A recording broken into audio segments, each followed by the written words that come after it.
Assalamualaikum warahmatullahi wabarakatuh. Halo Besti, bertemu lagi dengan saya Yani di channel Yani Krisna tentunya. Dan kali ini saya akan kembali ke segmen My Dreams.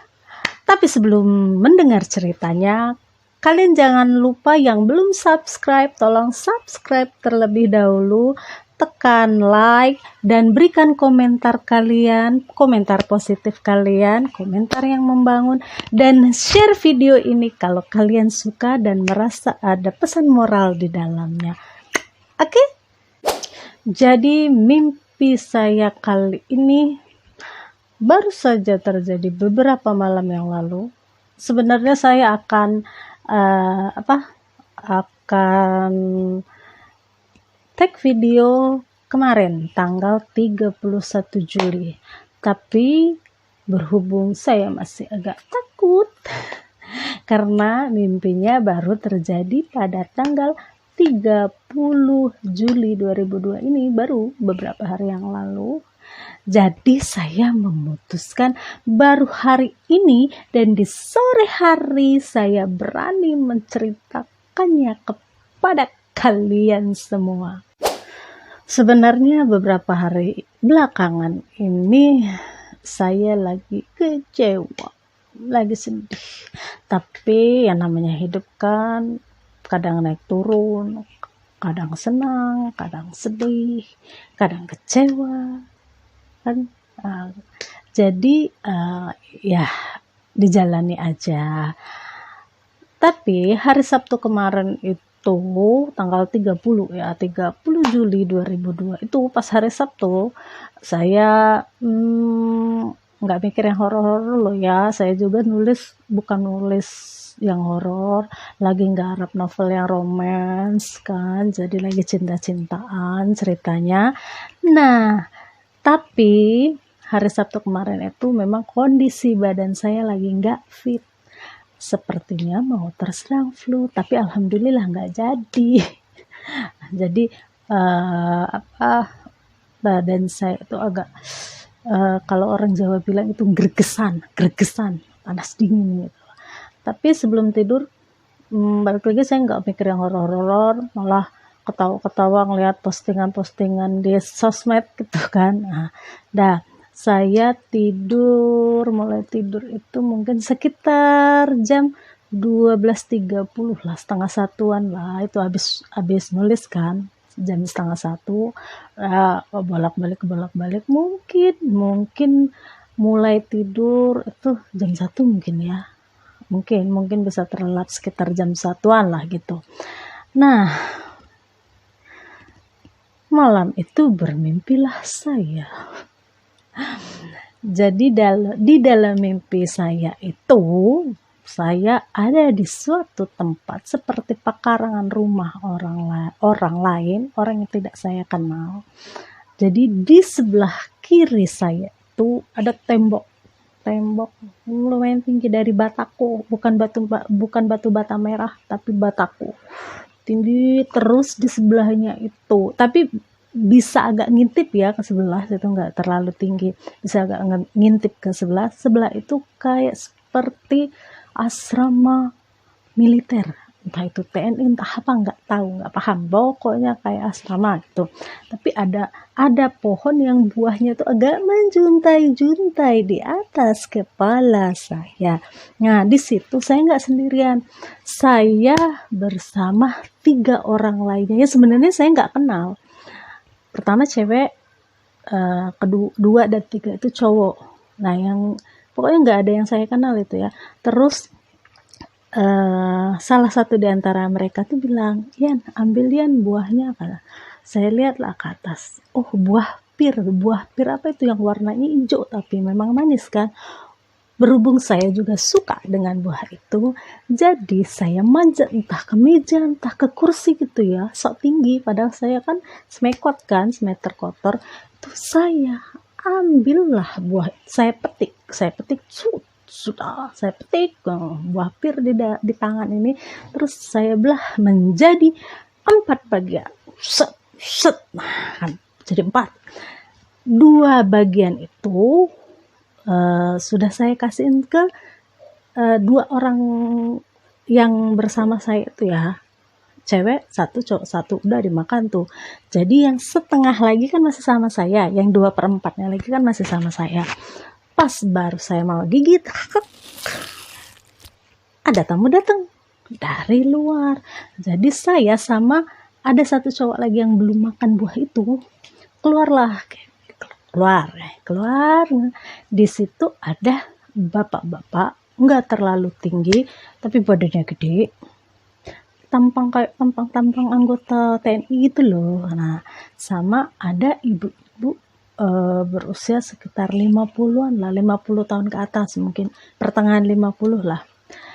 Jadi entah mereka ngomong apa, terus yang cowok yang sama saya itu, anggaplah teman saya, mungkin meski saya nggak kenal dalam mimpi, dia ngomong kayak gini, "Pak, kami tadi metik buah dari pohon tempat Bapak." Terus dia nanya, "Udah kalian makan?" kan? Terus teman saya itu bilang lagi, "Kalau yang setengah udah dimakan sama teman kami, Pak. Tapi kami berdua belum makan. Ini buahnya masih ada. Kalau Bapak izinkan baru kami makan." Terus Bapak itu senyum, "Ya udah nggak apa-apa, saya ikhlas buahnya dimakan." Dia bilang kayak gitu kan. Terus tiba-tiba scene-nya berubah, lokasinya berubah. Tiba-tiba itu kayaknya malam, terus aku ada di sebuah tempat kayak di bunker bawah tanah itu, ada di depan kami itu ada bunker bawah tanah, jadi kan akan turun. Itu tuh kayak ini loh, kayak mau ada syuting penelusuran gitu loh. Nah, di situ ada salah satu kru dan pokoknya YouTuber lah, ada artis juga yang sangat terkenal. Kalau yang artis yang hostnya itu sangat terkenal, tapi saya nggak berani sebut namanya. Dan ada yang satu YouTuber juga itu, saya juga nggak berani sebut namanya, tiba-tiba masuk ya ke dalam mimpi saya ya. Jadi ada beliau berdua itu dan kru-kru yang lain, ada kru-kru yang lain juga kan. Terus mau masuk ke bunker itu kan kayak menuruni tangga gitu, tangga semen gitu kan, kayak mau menuruni tangga. Tapi karena di situ suasana itu di dalam bunker itu kayak gelap banget, saya takut. Saya kan memang sebenarnya penakut. Terus saya takut kan. Terus saya bilang, "Aku nggak jadi turun deh, kalian aja ya. Aku nggak berani, takut, gelap banget," bilang gitu. Terus salah satu YouTuber itu bilang ke saya, "Nggak apa-apa, kita turun aja, yang lain udah pada turun," gitu. Itu katanya apa? "Yang lain udah pada turun," kata. "Nggak apa-apa, kan ada saya," dia bilang gitu. Tapi namanya orang takut kan, masih aku takut, nggak berani. "Nggak apa-apa," katanya, "ada saya yang jagain," dia bilang kayak gitu kan. Terus pas itu jadi posisinya misal apa, saya YouTuber itu kayak gini ya, berhadapan kayak gini, sementara yang bunker yang kami tuju itu di sini kayak gitu kan. Jadi pas saya kan ngeliatin dia kan, dia nenangin, "Oh nggak apa-apa, nanti saya ini," kata, "nanti saya jagain," kayak gitu. Terus saya nggak lama ngelihat ke arah bunker itu, bunker yang bawah tanah itu kan. Nah, jadi saya langsung misalnya dari kayak gini langsung balik kayak gitu, kok lihat gelap banget ya. Kang, gelap banget loh itu.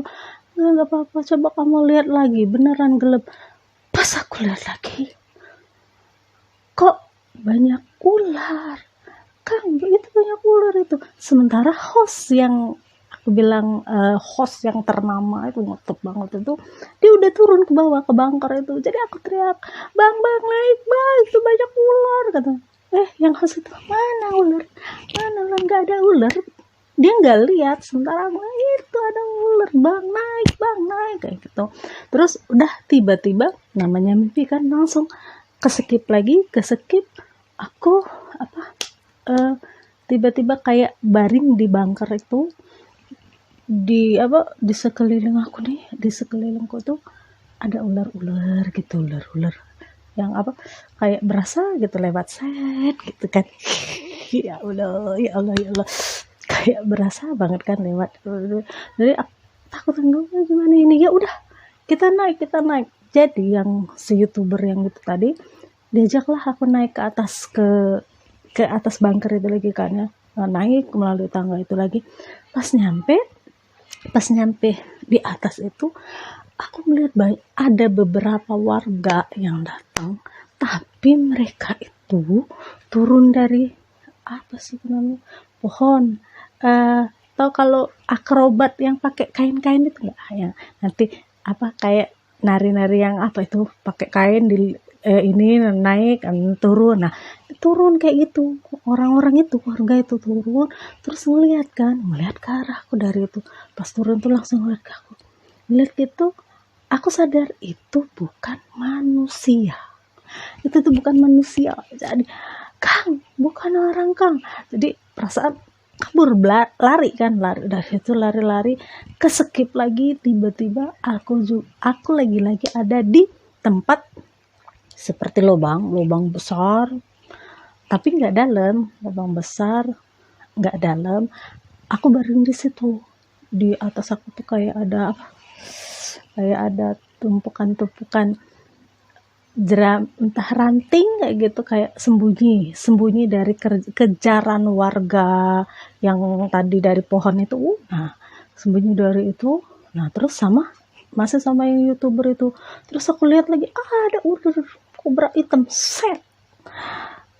Ular, kata diem, katanya, jangan diem nanti ketahuan, kata. Tapi anehnya yang warga ngejar kami tadi tuh nggak ngelihat, padahal kami tepat ada di bawah mereka, tapi mereka nggak ngelihat, seolah-olah yang si ular hitam tadi tuh menutupi penglihatan mereka, jadi mereka nggak ngelihat kami. Aduh, nggak ngelihat kami kan. Aduh, bentar. Udah jadi pas waktu udah ngeliat ular itu kan diem kata YouTuber itu kan, aku sempet denger ada suara bapak-bapak yang bilang kayak gini, cari mereka sampai dapet, cari gitu kan. Terus aku bilang, kakak diem, kata, nanti malah ketahuan, diem, kata. Tetap disuruh diem kan sama si Akang YouTuber itu. Udah aku diem, langsung ke suite. Suasana berubah lagi, tiba-tiba ada di rumah ibu-ibu yang umur 50 tahunan ke atas itu. Nah, ternyata kayaknya kami itu nginep di rumah kepala dusun. Jadi ibu itu tuh sebenarnya kepala dusun di dusun itu. Entah dusun apa nggak tahu, wallahu alam. Jadi dia bilang kayak gini, kalian keluar dari sini, pergi dari sini. Ibu itu kasih satu samples gantungan baju, ya itu, satu kemeja cowok sama satu kebaya, dikasihin ke saya. Kalian pergi dari sini, tapi ingat jangan lari ke arah kebun. Kalau kalian lari ke arah kebun pasti ketangkep. Jadi udah aku ambillah pakaian yang dikasih ibu itu, pergi, entah lari, tiba-tiba udah ada aja di pinggiran hutan kayak gitu. Jadi ternyata kami itu di dalam hutan, bukan seperti di kampung. Jadi di dalam hutan, terus ngelihat keluar itu tuh udah pinggiran hutan itu loh, jalannya udah terang, nggak banyak pohon lagi. Dan akhirnya alhamdulillah saya terbangun. Tapi biasanya saya kalau habis mimpi itu kan cuek, paling astagfirullahaladzim, udah mimpi, tidur lagi. Biasanya saya kan nggak sering kayak gitu. Nah, tapi malam itu saya tetap astagfirullahaladzim, alhamdulillah cuma mimpi. Tapi saya nggak berani buka mata. Walaupun biasanya juga saya kalau udah mimpi, ya udah tidur lagi, nggak buka mata, nggak melek ya. Tapi saya tahu itu masih malam kan. Nah, ini yang malam minggu kemarin itu saya bukan karena nggak mau, tapi takut untuk membuka mata. Karena meski dalam keadaan merem, saya ngerasa ada ular besar tapi kepalanya manusia laki-laki dan memakai kayak mahkota, tapi bukan mahkota Eropa. Kalau mahkota Eropa kan yang bentukannya kayak gitu kan, set gitu kan. Nah ini kayak mahkota prince kayak gitu kan. Ini enggak, kayak mahkota raja-raja Jawa kayak gitu, yang set kuncup kayak gitu. Nah kayak gitu, tapi usianya kalau diperkirakan usia manusia ya mungkin sekitar 30-an atau 35-an gitu. Nah terus udah ya, tapi alhamdulillah bangun dari situ paginya, alhamdulillah nggak yang ngefek ke badan yang sakit, demam kayak gitu, enggak, alhamdulillah. Tapi ya takut tetap, makanya aduh gimana ini, mau langsung buat konten tapi masih takut. Nah namanya kan kemungkinan kan itu makhluk di dimensi lain, kita kan harus saling menghargai. Kalau dia nggak suka di publish kan nggak bisa juga kita mau publish. Nah, daripada ada apa-apa sama saya kan, jadi ya dari hari Sabtu, Minggu, ini hari Senin saya sempat tanya-tanya lah sama salah satu teman yang bisa dibilang anak indigo. Jadi baru hari ini juga saya dapat jawaban. Jadi ya dia bilang nggak apa-apa sih, alhamdulillahnya nggak apa-apa. Jadi mungkin ular-ular itu refleksi dari rasa kecewa. Kan memang saya juga pernah dengar sih katanya kalau mimpi ular itu bukan mau ketemu jodoh loh, bukan. Kan udah punya jodoh, bukan. Ketemu ular itu tergantung ularnya gimana. Bisa jadi itu pertanda kalau kita mau diserang, atau itu pertanda dari masalah-masalah yang kita hadapi. Nah jadi kemungkinan kalau aku ambil sisi positifnya ini ya, mungkin ular-ular itu refleksi dari rasa kecewa yang sedang saya rasakan, dan mungkin yang yang saya ngerasa ada ular yang pakai mahkota yang cowok itu, mungkin itu pimpinan dari para ular itu yang mungkin cuma mau kasih tahu kalau seberat apapun masalah, kalau kita hadapi dengan tenang dan ikhlas, insya Allah akan bisa kita lewati dengan baik. Jangan bersedih, jangan kecewa, mungkin begitu. Tapi saya ambil sisi positifnya aja ya. Dan semoga di dalam mimpi itu saya berhasil keluar dari tempat kampung mereka, dari kampung mereka itu pertanda kalau saya bisa keluar dan bisa melewati masalah yang sedang saya alami. Jadi saya sekarang ini merasa Allah itu begitu sayang sama saya. Allah memberikan saya peringatan dengan cara yang tidak diduga, dengan cara yang biar bisa saya pahami, mungkin begitu. Jadi thank you Allah, sayang banget sama saya. Jadi pesan moralnya apa ya? Bentar. Pesan moralnya mungkin jangan selalu menganggap kedatangan mereka, keberadaan mereka akan membawa dampak buruk atau negatif pada kita. Karena terkadang kedatangan mereka hanya ingin menyampaikan pesan atau hanya ingin memberikan peringatan pada kita. Sejatinya kalau kita nggak mengganggu mereka, kita nggak mengusik mereka, insya Allah mereka pun nggak akan mengusik kita. Mereka nggak akan membawa pengaruh negatif kepada kita, karena apapun yang kita lakukan itu tergantung dengan diri kita sendiri. Oke, jadi banyak-banyak berdoa, semoga kita semua selalu dilindungi oleh Allah Subhanahu wa Ta'ala. Amin. Sampai jumpa di My Dream selanjutnya. Bye bye.